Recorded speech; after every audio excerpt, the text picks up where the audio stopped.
Security Service would like to inform all the media houses and the general public on the arrival of General Simon Garwit Dwal Advanced Military Team to Juba City,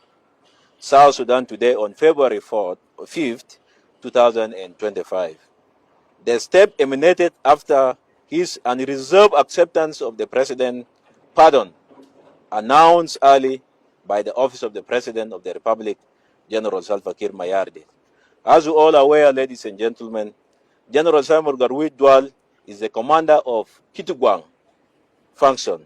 one of the military holdouts groups that has been operating mostly in Upper Nile region. Following last year's presidential pardon, the military commander unwaveringly extended his inclination to the call, and as the mandate of the National Security Service, all of you are aware,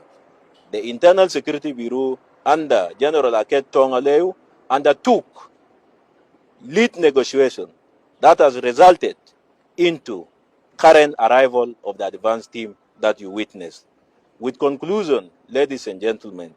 of this crucial step, supplementary modalities for final arrival of General Simon Garwit Dwal will be arranged, and soon he will be received here in Juba City for concluding the military integration into South Sudan People Defense Force military ranks and files. Finally, the National Security Service reiterates its stand on commitment to protection of territorial integrity, national interest, and fostering of peace, security, and harmony of the Republic of South Sudan.